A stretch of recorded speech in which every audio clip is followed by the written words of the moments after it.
grease trap is to rely on gravity to separate waste solids from wastewater and grease. This is accomplished because grease is lighter than water. Natural division occurs when these two elements sit together. The water flows out of the system and leaves just the grease behind.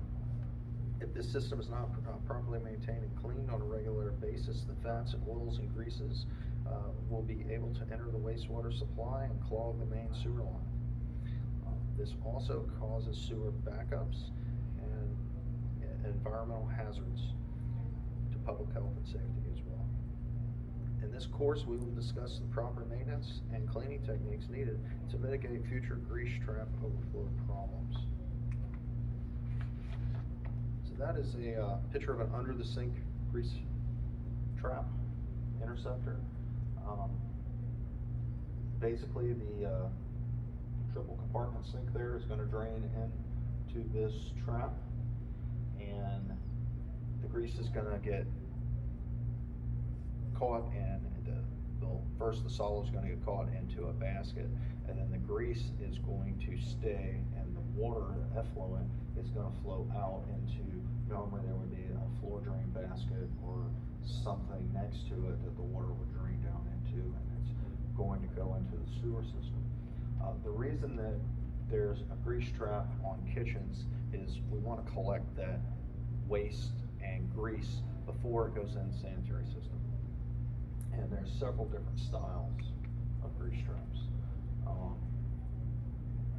Anywhere that is processing food, cleaning dishes, whether it's a restaurant, cafe, pub, even produce place that's just rinsing lettuce all day and stuff, is still going to need a grease trap. And believe it or not, they're probably the worst grease traps. You'd be amazed at how much grease comes off of just cleaning vegetables and stuff. Even like Starbucks, when they're just making coffee, grease traps are horrible. So you've got an inlet, and this is an example of that under the sink grease trap that we were just looking at. So the solids are going to stay in the strainer, the grease is going to float, and then water is going to go up and out the outlet. And that's why this has to get cleaned every 1 to 3 months to ensure that grease doesn't end up filling that whole section in the middle, and because then it will overflow and go out into the outlet. This is another style of traditional outdoor grease trap that has a baffle wall in it. Now these baffle walls, you can see this one's open. It's the wall in the middle, and it's open at the bottom. Sometimes they'll just have an effluent pipe in the middle. But you've got an inlet tee there, and then you've got an outlet tee. Generally, there's a 2-inch difference. So the inlet would be 2 inches higher than the outlet. And so water and grease and food debris comes in. The debris, the solids settle, and the grease floats. And you can see there's a lot less grease on the right side of the baffle on the outlet side than the left side. But there again, water goes up that T and out. This is a basic design, I think in the 1800s, and it really was first designed and implemented. It really hasn't changed any since then. This material is really. This is another design of how it works, except you see that pipe in the middle, the effluent pipe. It's a crossover pipe, as they're calling it. That can get clogged up too. The unfortunate thing, if that crossover pipe gets clogged up, the only way to unclog it is someone to get down there with the jetter and jet it out. There is no access from the top generally. In this picture you would be able to, but a lot of times it doesn't line up just like this picture. That's a strainer basket. Those are going to be, I think, under the sink type grease traps. Your outdoor grease traps aren't going to have that. 1885 was the first patent on a grease trap. And most grease traps basically operate the same way as that. It's a great way to separate the oils out of the water. And even mechanic shops, oil water separators, they're basically grease traps with an inlet and outlet tube. The grease, the oil floats, the debris settles. It works really well. It's a manual, so someone has to pull that basket out and they have to clean it. They've got automatic grease traps too. These are far less common. The other style is 99% of what you're going to see around here anyway.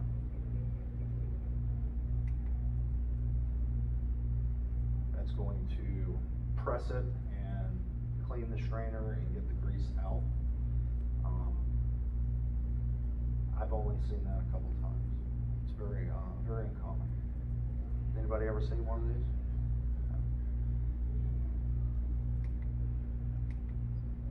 That's your typical outdoor grease interceptor.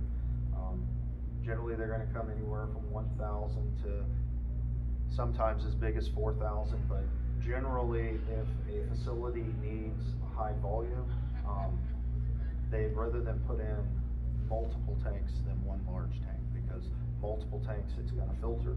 So tank 1 is going to filter and it goes into tank 2 and it's going to be even cleaner and it goes into tank 3. That's why if you go to Osceola County, you go to like Denny's, they've got 1250 grease traps instead of like 2 4,000 gallon grease traps.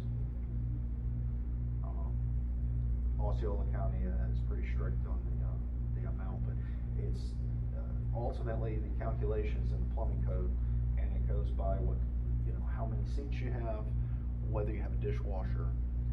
There's several factors that determine the size, capacity that you need. So a lot of the problems you're going to have with grease traps, obviously, are grease. The main lines going to the grease trap need jetted out. And that's a service that a lot of companies offer when they come out and clean the grease trap. They'll offer that service on a maintenance, to go ahead and jet the main line from the grease trap to the building. That's a main line full of grease. And that's actually a picture of a crossover line.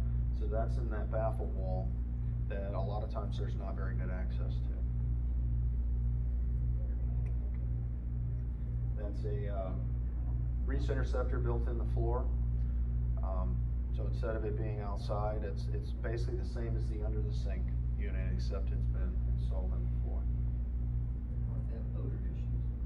There's a gasket on it, but these typically will get cleaned every month. You're going to find these a lot of times in like Starbucks and smaller type restaurants. And yes, they do stink. You can see that one, there is no gasket anymore. Once that gasket messes up, good luck getting another gasket installed that stays, because you can see how it rusts. I mean, you're never going to get anything to really stick to that. So what's the best, if that gasket's missing, you have to change the whole thing out, or what do you do? You can order a new one, or you can get some of that stuff they sell at AutoZone for the head gaskets for your car, and put that on there and wait 30 minutes or so, because you don't want to close it and it be impossible to get back up. But there again, it's all rusted, it's never gonna stick. So you're just spinning your wheels, and there's a screw in the middle of it. So when you close that, there's a round screw that's got a rubber washer on it that screws down. But there again, it's just always gonna stink. And these, actually, there's a lot of places with these in Orlando. That's cleaned in the same, in the ground grease interceptor, indoors. That's a grease trap that's backed up.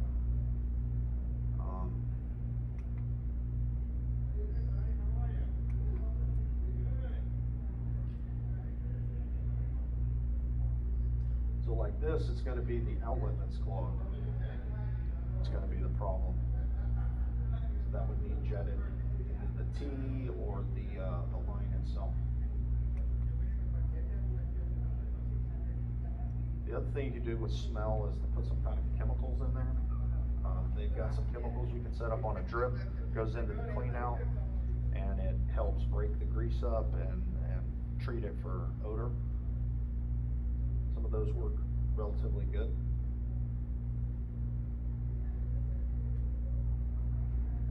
You can also put chemicals in your lift station and your grease trap to help break the stuff up. I don't think that the municipalities like that, because you're basically, instead of cleaning it, you're sending it for them to process. And I think if you pour it directly in the grease trap or the lift station, it's illegal. If you pour it in the clean out before the grease trap or the lift station, it's not, because of our industry of drain cleaners and stuff, that's allowed. So as long as you don't put it directly in there, you pour it in a floor drain, it's suddenly illegal. So that's kind of the way around it. Do chemicals digest? Some of them do, yes. Okay, so it's not better than the ones, you know, because if it's digesting it, you're basically, it's not something that's going into the waste stream in a sense that's harmful to it, correct? Yes. Yeah, they do. I mean, there's a lot of different chemicals out there, and basically you're interjecting bugs to eat it, just like the sewer treatment plant would. But it's live, so it's gotta be kept frozen, it's gotta it's hard to just set it up and leave it. Somebody's gotta come out every couple weeks and replenish that and reintroduce it. And there again, I mean, it's like $100 to clean one of these. Do you think somebody's gonna come out every 2 weeks and hook up some chemical, and it's gonna be more expensive than just cleaning? But if it's a smell issue, or it's, you know, you gotta do what you gotta do. But yeah, these grease interceptors are like 20 gallons. I mean, they're really not that big.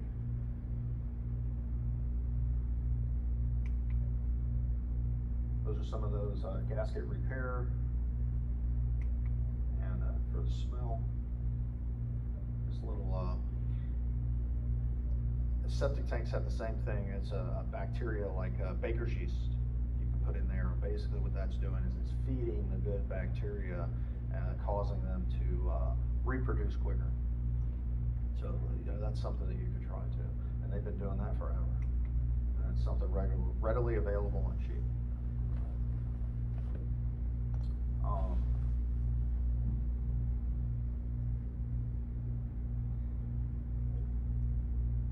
So these are the different things that you'll need to get into those in the ground and under the sink type grease interceptors.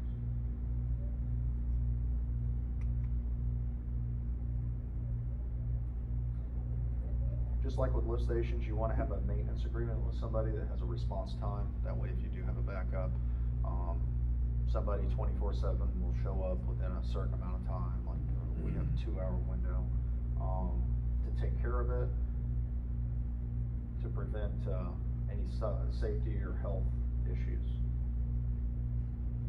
And you should have some kitty litter and dry absorbent, some stuff available in your restaurant, just in case you do have some kind of a backup to minimize the damage until we can get there.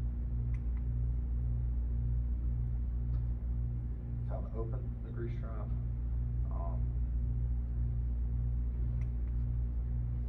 You guys have a lot of these grease interceptors in your facilities, or is it more outdoor grease traps? More outdoor.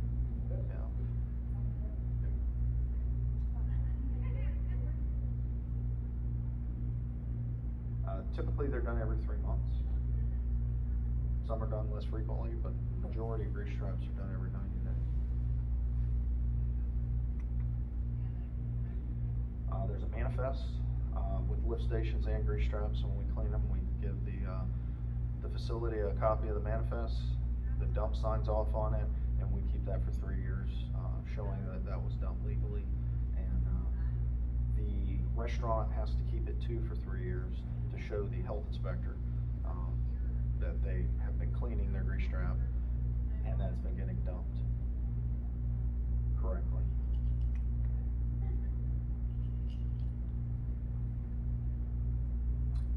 So when we clean a grease trap, we will clean all the floating grease, and we will pump all the water out. We'll pump all the food and debris from the bottom, and we'll pressure wash the grease trap. There's a lot of companies will put the water back. They'll say that they have some kind of filtration system and they'll put the water back into it, but that's really not. There again, disposal costs are crazy. I would say 70% of what they're billing you is their disposal costs. So if they can minimize that cost, that's why they're doing it. And basically what they'll do is they'll put the truck in neutral and they'll crack the valve. So they're theoretically just putting water back, but they're doing you a disservice by doing that. It really should be pumped all the way out, cleaned and hauled off. And that's super, super common. If you're not watching the guy, they're gonna do it. Because it's, like I say, I mean, if someone charges you $250 to pump a 1,000-gallon grease trap, which is pretty industry-wide, that price, they're paying about $125 to $150 to dump it. So then they still got fuel, they got to pay a guy. I mean, it's really break even. It's really not a lot of profit, if any, in pumping grease traps. It's all the other work that you get from it, the line jetting, stuff like that. The grease trap pumping, a lot of competition. Is there a limited amount of disposal places? It seems like, I know, Yes. Arvinder wants to like drive it out to Groveland somewhere. to Yes. dump it. So in Central Florida, they only have 3 wastewater permits for private use. You can take septic to the Orange County wastewater facility on Sand Lake Road, but grease, they do not want. You have to take it to Shelley's in Zellwood, or you have to take it to Select Processing over in, off Taft Vineland, or Lappin has a dump off Taft Vineland, but they only take the grease. And then there is another place that turns it into dog food, but they're real picky about the grease. If it's got a lot of straws and trash in it, they don't want it. It has to be relatively clean grease. Like there's brown grease and yellow grease, and they want more of the yellow grease. And it takes forever to dump. It's very slow. It takes like 2 hours to dump a truck, so it's only a couple cents a gallon cheaper, so I don't know if it's really worth it, but it is environmentally friendly. They're recycling it, turning the grease into dog food. Dogs love it, man. Yeah.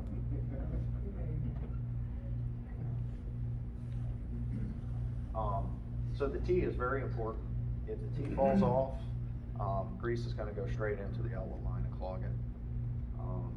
They even have filters that go in the T's, and if that filter clogs up, it's basically got a little handle, and I don't have a picture of one, I wish I did, but it just slides down into the T. So you open the manhole, normally the T is plumbed to where you can see it from the manhole, and you slide the filter in there. And you just clean the filter, pull the filter out and clean it. The problem is, the filter will get clogged relatively quickly, and then you're going to back up.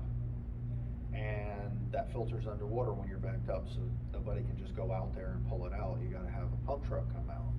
And who wants that job to go back there, just like with the baskets on the lift stations, and pull that filter out every day? Yeah, they're gonna throw that filter in the trash. That's what they're gonna do. But the filter works very good. No grease will get into your outlet line. Like the filter on the outlet T filters work really good. If they're cleaned regularly. So every 1 to 3 months, I think that there's a 3-month ordinance in Orange County, I believe. Your grease traps have to get cleaned every 3 months. We did get a variant from Orange County for our elementary schools. Okay. Because we don't fry any food or anything. Okay. They did allow us to do it every 6 months. Okay. City of Orlando wouldn't do it, and we still do it for our middle schools and high schools. We do it on a quarterly basis, but we were able to extend it for our elementary schools. Yeah. They gave us a variant. That's great. Our environmental folks actually worked with them on that and, communicated what our food nutrition was cooking, and we, no longer frying foods, and most of it's water, but they're all. It's like Gravity Sanitary. Once a year in the city of Orlando, like if you have an apartment complex, you have Gravity Sewer or lift station, once a year it has to be cleaned. If the code enforcement comes out, they can cite you for that. But then you go to Orange County, and I think it's a recommendation, not mandated, you know, so everybody's a little different. It's like your storm system. Orange County recommends every 3 to 5 years that you clean in your subdivision your storm pipes, but it's recommended, it's not required. And we deal with so many municipalities, it literally is confusing. Because you go to Davenport, they got different rules. Auburndale, they got different rules. You go to Tampa, and currently we're heavy from Daytona to Tampa. And we do go to Jacksonville and Miami some, but from Daytona, Orlando, and Tampa, we have work every single day in those cities. And there's so many little municipalities and counties, the rules are just different. So these are general guidelines that we tell everybody, and we always tell everybody to check with their inspector, make sure. Not to use solvents to clean the grease traps. We were talking about that a little bit. They don't really like you to pour anything directly in the grease trap.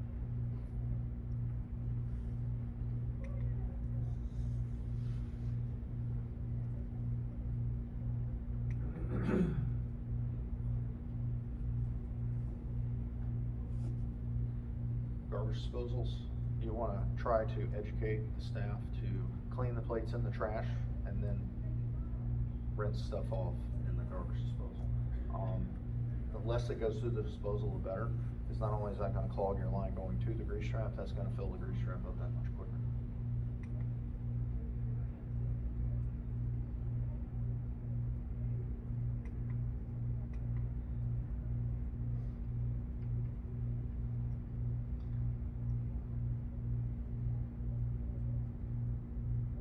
Oil and grease management program is designed to help limit the amount of oils and greases that enter the sewer collection system.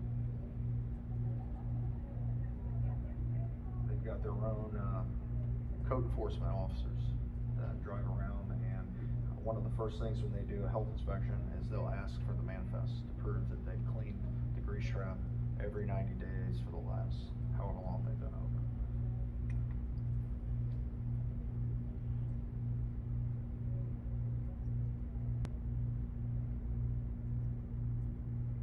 Nice Taco Bell, huh? Looks like a bank. So oil water separators are identical to grease traps in design. All your car washes and your mechanic shops, any hand wash station or floor drain in a mechanic shop is supposed to go through either an oil water separator, and they have them under the sink, just like I say, they're identical to the grease traps.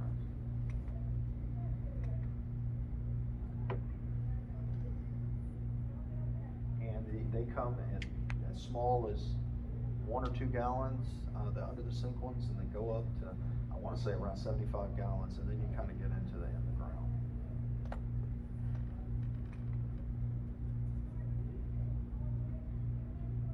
A lot of times it's really slippery around a grease trap.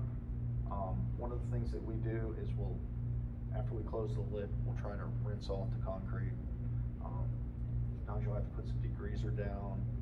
Some of the grease traps get pretty bad, so when they're cleaned, it's an undertaking to clean them.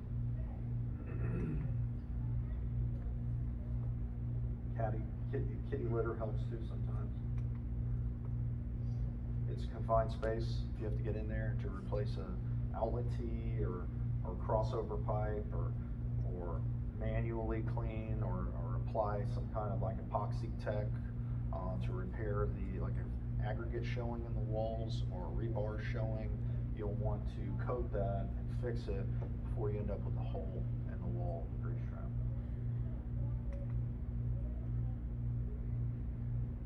Same kind of hydrogen sulfide, carbon monoxide, dioxide, methane, gases exist in a grease trap as they do a lift station. So you definitely want to test the air before you get in. Have a blower. You want to have a buddy system. You want to have a retrieval system. You want to be experienced in doing confined space. You don't just want to jump down there real quick and try to grab something that fell in, or it's not worth dying over, whatever it is.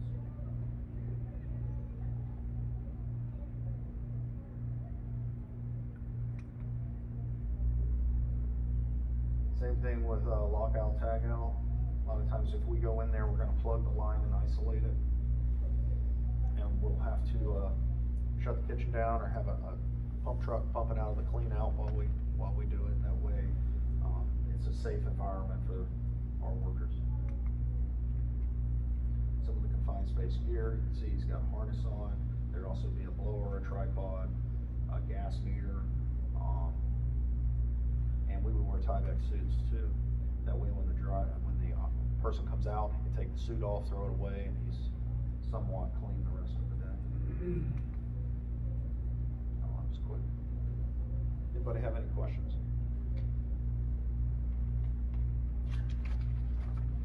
That one was a lot faster.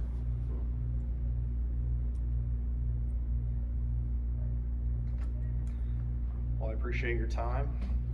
Thanks a lot. It was great meeting you guys. And, please let me know if I can help you out with anything. If you have any questions now or later, I'd be more than happy to help.